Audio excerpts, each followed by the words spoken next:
Okay. Okay, today's the last day before the quiz. You guys are excited to take it? Show your, I'm using the power of suggestion, not working.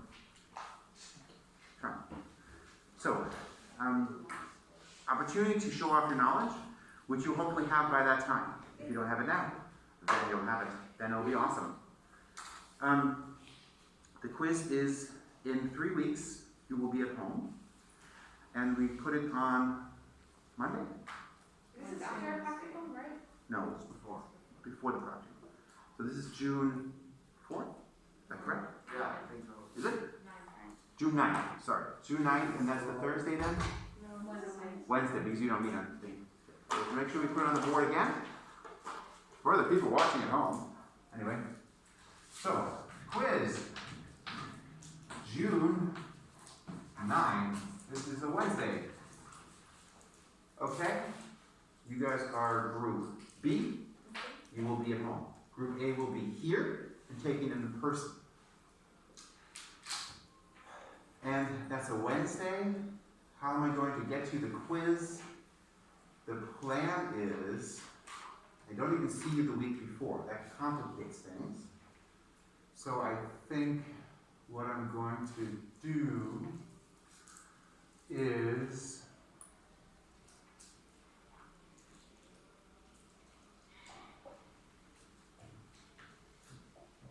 post it on Google Classroom. That's the reasonable thing to do.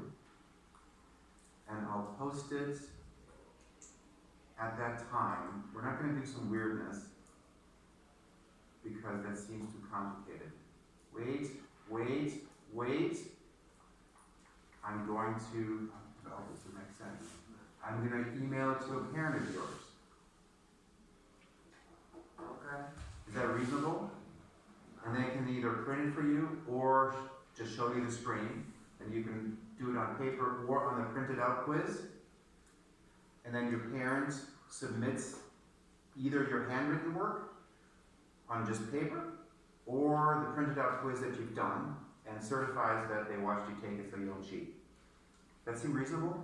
Parent, and you can have an older sibling, grandparent, responsible adult, something like that. But not yourself. Does that seem reasonable? Everybody can come up with a person that they can do that for them? So Yeah. if you do it, yeah, no, nothing. Yeah. Right. And I'll ask you to do it that Wednesday by the end of the school day. By the end of, that seem reasonable? Can everybody get that done? Yes. So by 3 o'clock, if you submitted it? 4 o'clock. 3 o'clock. 4 o'clock? 3 o'clock? 4 o'clock? 3 o'clock? 4 o'clock. 3 o'clock.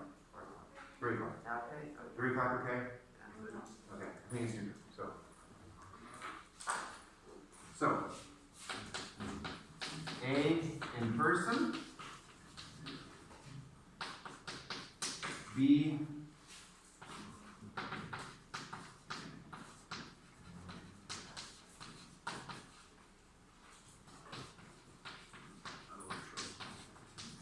I trust. I don't trust my parents.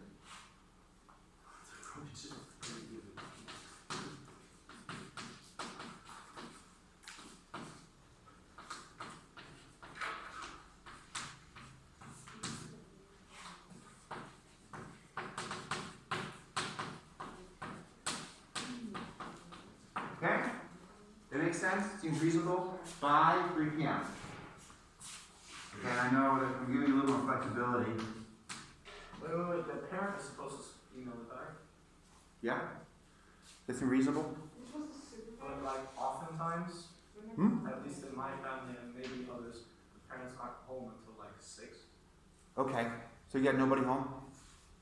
Yeah. Not really. Video call. Or Well, that seems complicated, doesn't it? No, I'm not doing it. So I can try prep class. I'll snap it, but What's that? So, so by 6 p.m.? yeah. I think that works. Yeah, Can you find a responsible person by 6 p.m.? By 7 p.m.? They'll be home, yeah. Yeah? Yeah. I mean, the other students are doing it at 8 o'clock in the morning. I mean, you could also, I mean, I'll send it to you before 8. You could do it literally at 8. What's that? And sometimes maybe the parent could stay till 8:45 and then leave. Can everybody work with turning in by 7 p.m.? Yeah, we got Yeah. Yeah? And you guys are all going to be good people and not cheat? Yeah. Of course, that's what you would say if you were going to cheat, so hey, whatever. I'll just make it at 8 p.m. because it's kind of easier to do. There we go. I think same. Okay, 8 p.m. That should definitely, any late parents coming back from work should accommodate. So, and again, you could use a responsible other person. Okay, so an older sibling definitely okay. Younger sibling would be okay if they're like in 7th or 8th grade. Don't use a 4-year-old, obviously, or like even a 10-year-old who you can bend to your will. So you know what I mean. Yeah. Okay, seems reasonable. And if you do have a sibling in 7th grade, they're gonna love this. So they will not let you get away with crap, I'm sure. You know what I mean? Because this is their one opportunity to like wield the scepter of authority over you. Or always? Anyway, so there we go. So that is the procedure, but we need to talk about what's on the quiz as well. Didn't we have that yesterday? We kind of did, but I'm also using the video opportunity here, and I'm also thinking a little review is always helpful. So we're just kind of going to go over the whole thing. Okay, the quiz is on nuclear physics, which is a super fun topic. Nuclear physics. What is the central idea of nuclear physics? All of you know this. Well, it's about the nuclei, but what's the central equation? It's actually not atoms because it's the nucleus. Yeah. E equals mc squared. That is the central idea. Yeah? That equation epitomizes what nuclear physics is all about. Right? That mass is conserved.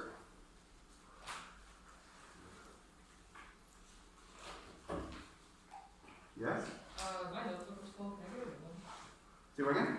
My notebook was called negative one. Sure. Yeah. Alright. So, mass is conserved. Violent protests erupt in the group. No! Try again. Mass is conserved. No, what? No, it's horrible. Mass is where you pay, it's lost. It's sometimes lost. It's sometimes gained. Mass is not Preserved. It's not conserved. But energy is conserved. No. No! Energy is not conserved. But we've been told that energy is conserved and that mass is conserved. How can we salvage our faith in the honesty of our science teachers? Well, we don't have any, so whatever. What's the solution to the riddle? Energy is not conserved. Mass is not conserved.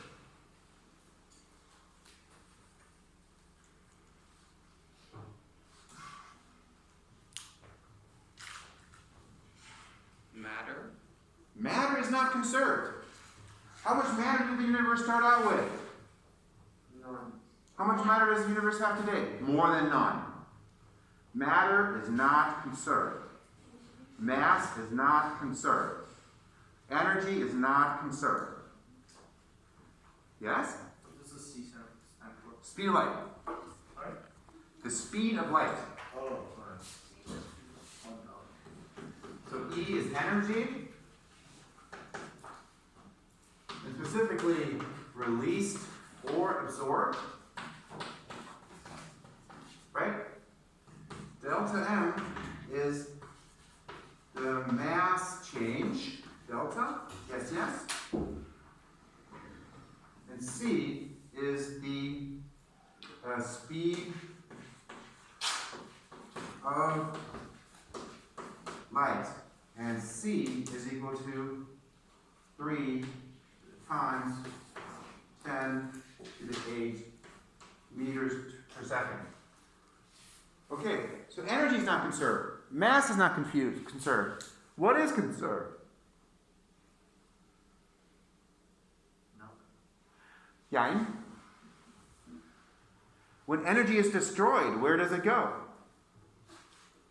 Yes? And then just, release or, wait, no, just act like, wait, Thank God we're reviewing. This is really important. Yeah. So the equation says that energy is related to delta M. So when energy is released or absorbed, does the mass change? Now I'm using leading questions. It does. Do we have an equation to help us figure out how much energy is created when mass is changed? Yes. When you destroy mass reduces in a reaction, then energy is released. Exothermic. If mass is created in a reaction, that's due to the input of energy. That is an endothermic reaction. Energy comes into the equation. Capiche, capache, capuche? Okay, so that means energy is not conserved, mass is not conserved, but it is just or does it actually go to a specific place? Yes, it goes to a specific place. What specific place does it go to? Where does energy go when it's gone? Into the, I'll take that as mass. It goes into mass. Mass will be a little bit different, but yes, it's correct. It goes into the material. So when energy is destroyed or created, it doesn't just go away or just appear out of nothing. The exchange is always between energy and mass. So energy is not conserved, mass is not conserved, but what is conserved together? Shout it out. Energy. You guys are awesome. You're the best 9th grade out of this year. Yeah. You are. I said you're the best 9th grade ahead this year. I didn't say anything. Actually, I moved my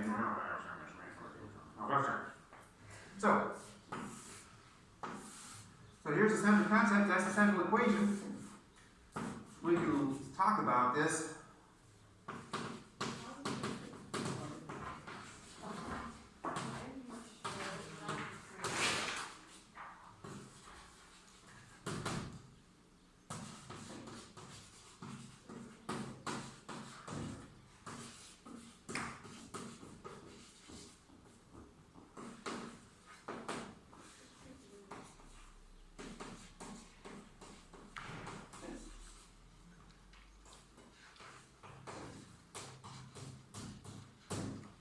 So, individually, neither energy nor mass are conserved. Energy is not conserved, mass is not conserved, but together they're conserved. So you can turn energy into mass, you can turn mass into energy. So the balance will not be constant. You will not have the same mass on the left side as you'll have on the right side. So, individually, neither energy nor mass are conserved. They are conserved jointly. Capiche, capache? Capuche? Excellente, capante? Yes, sir. Good? Okay. Sehr gut. Wait, can you go back again? Ja, natürlich. This is a great opportunity if you want to have a sip of coffee.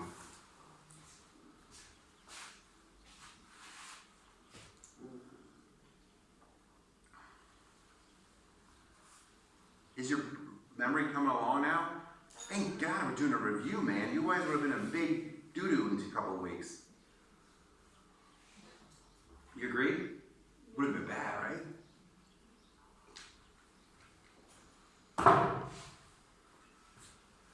All right. Second. Okay.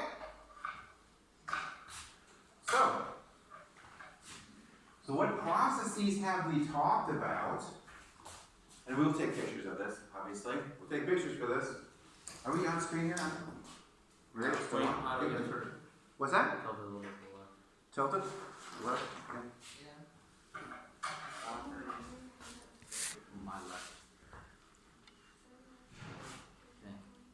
No, we're still on. It's actually. Wait a minute. Oh no, that's just the broken. That's a broken screen protector. Right? There we go. Now we're on. Cool. All right. So nuclear reactions. So this means this is all theory. That's the fundamental idea. The fundamental idea is that this happens. Great. Nuclear reaction. So where does this stuff happen? In the nucleus. Okay, in the nucleus, this energy is released or absorbed, and mass is created or destroyed. And we have here several things we've talked about. We talked about nuclear fusion.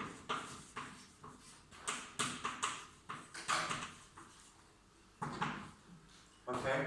And you don't have to know the details, but in general, if I have this thing happening,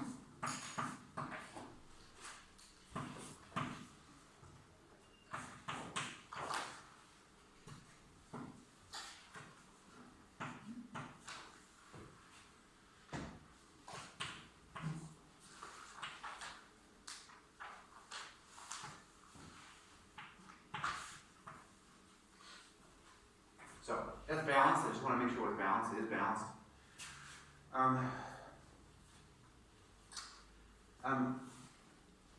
What does that?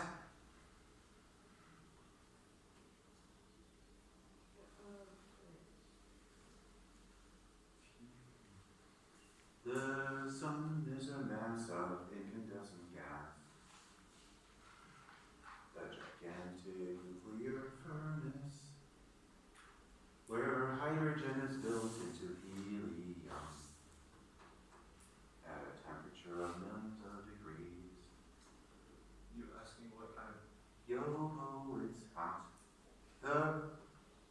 The sun does this. That's correct. That's the correct answer. The sun does this. The sun takes helium, takes hydrogen, and makes helium out of it. It builds hydrogen into helium. That is nuclear fusion. And it releases tons of energy. So, example, sun. Or other stars. Our sun is a star. What's the nearest star to the Earth? The sun. Yeah, we got it. You don't think of that. Is this ever going to turn into like a black star? The sun is never going to turn into a black hole. The sun is going to turn into a white dwarf at some point, probably. Why? First into a red giant. That's all astronomy. It's very cool stuff. Oh. But let's not go there because you guys are going to see what it is. normal leader? It's good stuff, right? It's good stuff. Interesting stuff. Okay, so that's nuclear fusion. And a key thing, of course, here is, what have we compared? The mass over here. The mass of the four hydrogens, yeah? And we compared that to the mass of the helium. What we can do is this with it. Right? And we had the two mass of the electrons. What sign do we need to put in between here in order to make this equation true? Should we put in between these two things? Smaller than, equal, or greater than. What is the correct mathematical symbol in this equation? What has happened to the mass? We've taken four hydrogens, we've combined them into helium. Has the mass increased? Has the mass decreased? Has the mass stayed the same? All the particles are here. Just a reminder. Right? We have four nucleons here and four electrons. We've got four nucleons here. We've got four electrons. Has the mass changed? Go! Excellent wrong. Why is it wrong? It did change. How do you know it did change?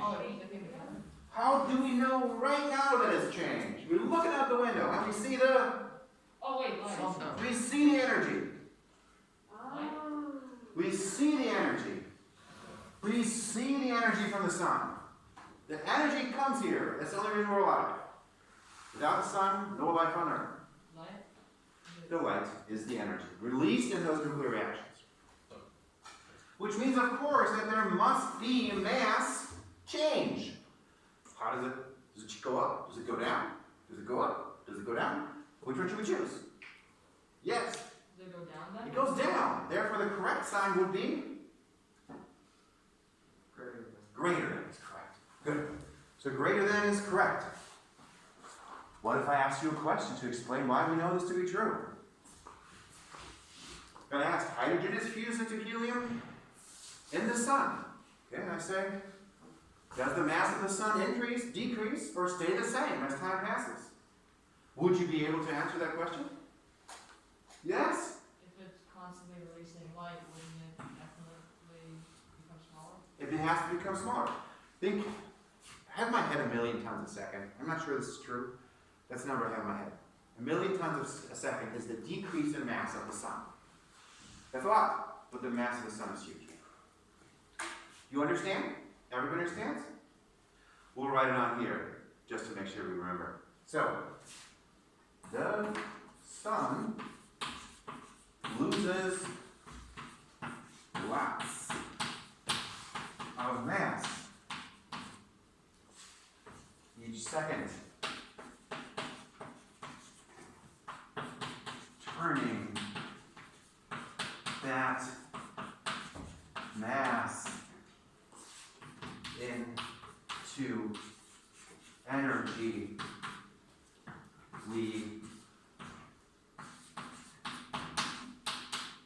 enjoy at the beach. I don't remember the beach, but there we go.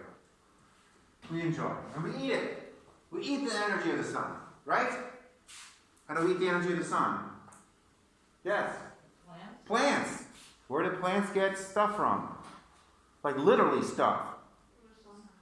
From the sun, right? They get the energy, carbon dioxide, photosynthesis. Yes, remember? Somewhat, a little. Yeah? Carbon dioxide, water, energy, mush it all together. Breakfast. Right? Make sense? Good. So, first category was nuclear fusion. Nuclear fusion, more like nuclear confusion for you guys. Oh no, huh? Oh, that's funny. That's good stuff. Okay, let's keep going. Alright, so here we go. That was the first one. Then we have nuclear decay.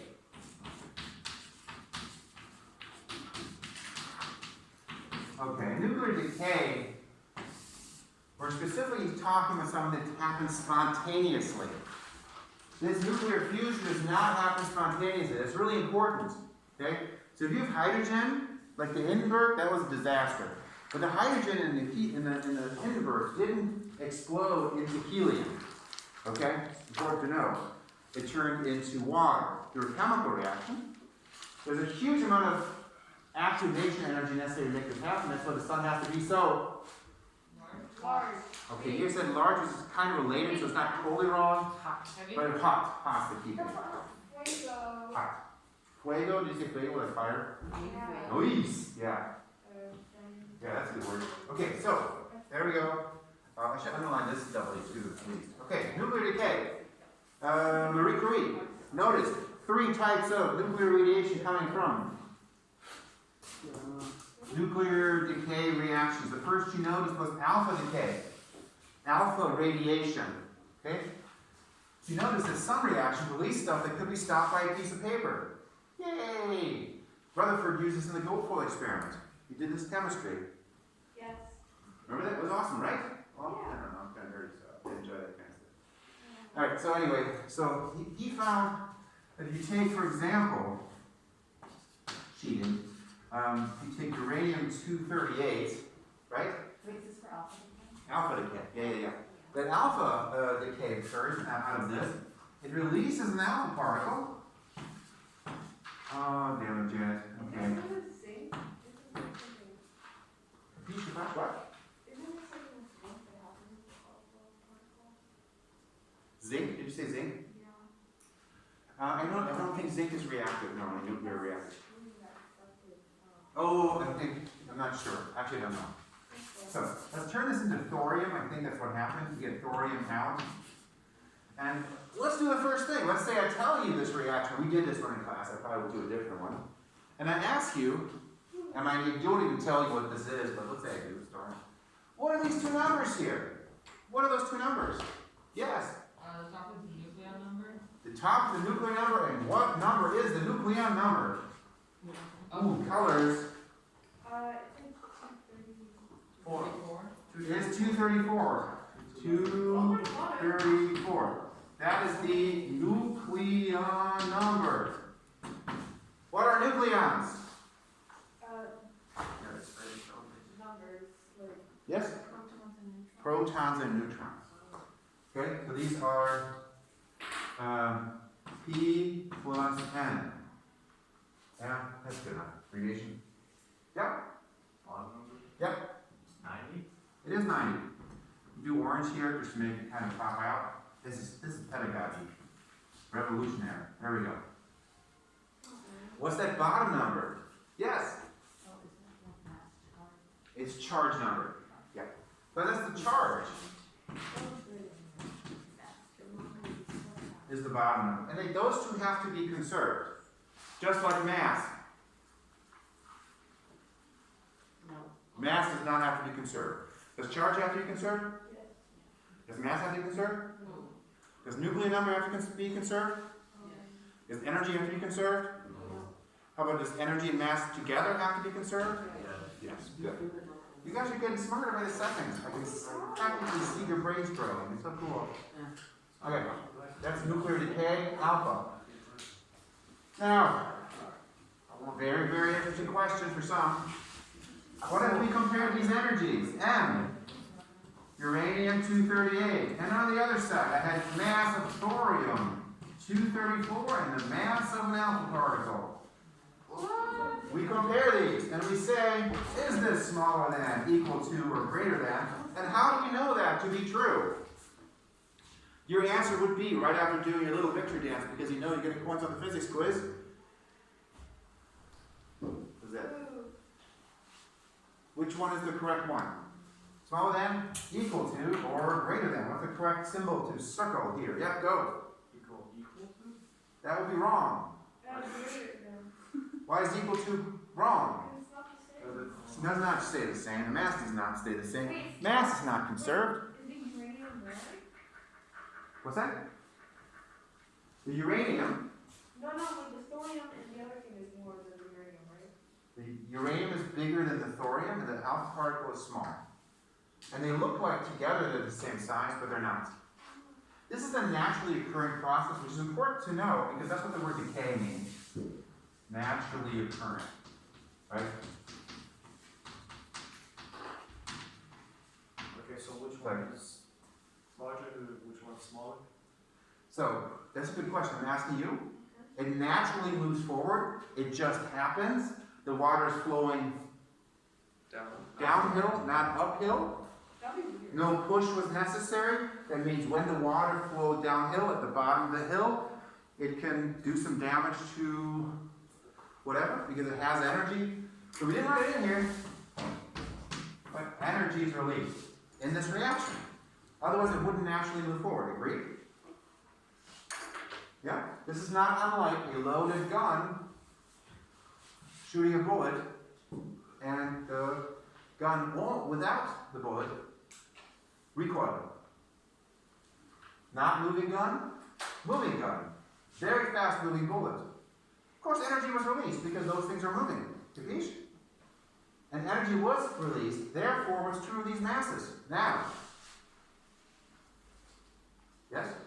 No? So the second equation is greater? Greater. I think you meant to say that greater is correct.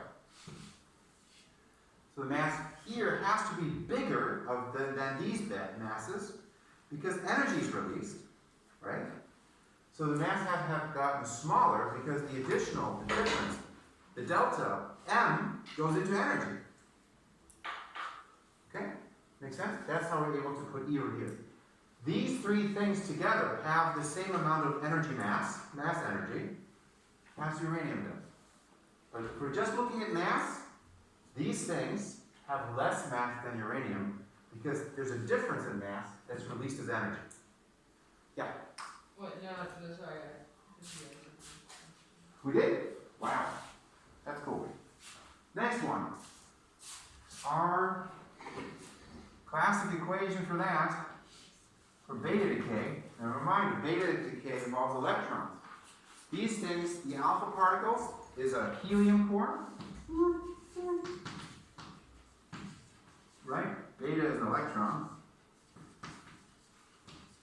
And our sample equation was carbon-14. Carbon-14 decay. Carbon-14 releases an electron and turns into what? Well, let's figure it out. It undergoes beta decay. Let's just say I tell you this. Carbon-14 undergoes beta decay. It releases what? Yeah, Electron? electron. It releases an electron. You can draw it in if you want. Or if you want to feel hyper smart, you can put in beta there. I'm very insecure about my intelligence or write it over there. Because it makes me feel smarter to write these Greek letters. Does that happen to you guys too? Good. What's the charge of the beta particle? -1. Negative 1, put a -1 down here. And what's the nucleon number of the beta particle? Yeah? 0. 0. Good, good, good. Now we can balance this puppy. We need something here that makes this whole thing balance. What should be the bottom number? Right. Yep? 7. That seems weird, right? So we have, in this case, actually the proton, whoopsie, the charge of the nucleus increasing. What do you like? 14. Top is 14, correct? Top stays the same, correct? And now let's say I'm going to give you in this case, a periodic table, or I would actually at least tell you the... Nitrogen. That's nitrogen, right? Nitrogen is 7.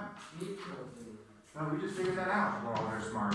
Boah, sind wir schlau. Okay, there's nitrogen, okay? Cool? Sweet. And because we're hyper nerds, I did introduce the concept of antimatter for you guys. You are not responsible for this for the quiz. You will not be docked points. You will also not receive extra credit points. But you'll get, in my mind, a coolness point if you put it down. Antimatter is the. Oh yeah. So No. like an anti. So this is an anti-electron neutrino. It's also released in this process to deal with lepton conservation. Lepton conservation.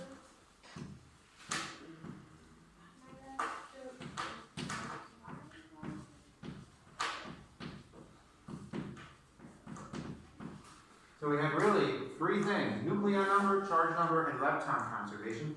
And energy and mass together are the conservation laws for nuclear physics. Okay? Energy is not conserved, matter is not conserved, energy and mass are conserved together. And number of nucleons, number of charges, and the number of leptons. Okay? Cool?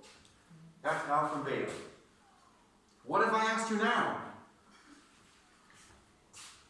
to tell me, how does the mass of carbon-14 compare to the mass of nitrogen-14 plus the mass of an electron plus the mass of an anti-electron neutrino? What? Anti-electron neutrinos have mass. Antiparticles have the same mass as their original particle. What will be true here? Yes? Carbon-14 is greater. It's greater. Exactly. Why do we know it's greater? How do we know that it has to be greater? Yes? It releases energy. It releases energy. It's a spontaneous energy and a reaction that occurs naturally. It's a decay that just, carbon-14 is just sitting there and boom, it turns into nitrogen-14. So it must be energetically preferred. Lower energy, lower mass. Yes? Wait, so for lower energy, would then uranium also want to transform to thorium because it wants to lose energy and mass? Yeah, exactly. So basically it means that anything, it's not unlike, like if I have a piece of chalk laying on the ground, it's not going to fall, right? But if I I'm going to balance this over here, oh, that was a smart idea. It's higher up, it releases energy when it falls down. The gravitational analogy makes sense, so you can think of carbon-14 as sitting up here, carries the balance, and suddenly it falls and turns into nitrogen-14. So The same thing is true for uranium-238. It also falls down, but there's no gravity involved. It's obviously a nuclear reaction, but the principle applies. So then what's the chocolate on the ground? Yeah, if you want to think about nitrogen-14 as something that's stable, sitting on the ground, it's not going to fall because it's already on the ground. Okay. You want to not fall down, lay down on the ground. You're not going to fall. Is it only nitrogen or is it No, most elements are stable. Okay. Yeah, so carbon-12, which is what we're made of mostly, Okay. is stable. Carbon-14, no. Cool. Alrighty. Dude, we're rocking this. Are we rocking this? Yeah. You guys are learning so much. Thank God we're doing a review. It would have been a bloodbath. Alright. No, you would have had it? Okay.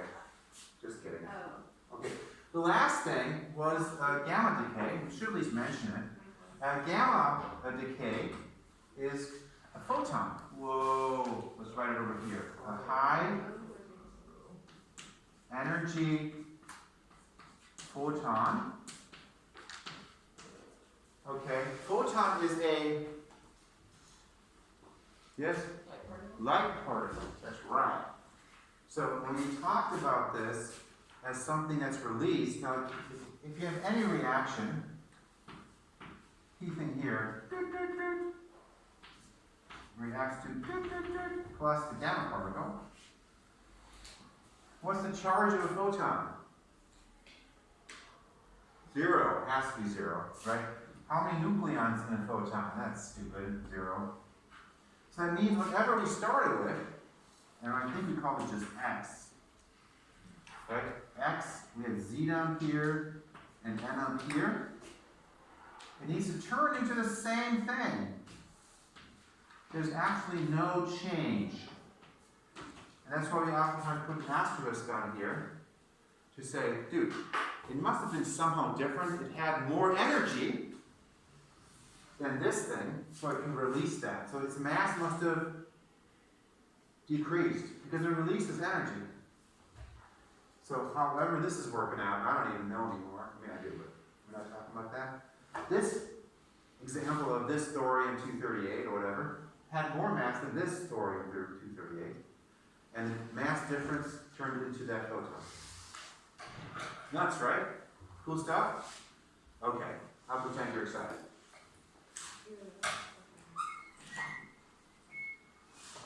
Okay, let's go over here. Are we out of time? Yes. Yeah. Super. So, last thing was nuclear fission. Is it bell ring actually, or how out of time? No, we still time.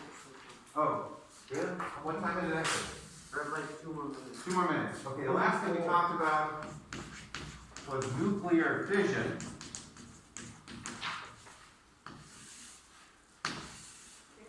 Yep, and that was a good thing. And we had there uranium-235, I think. Right? And we had a neutron hitting it. Right?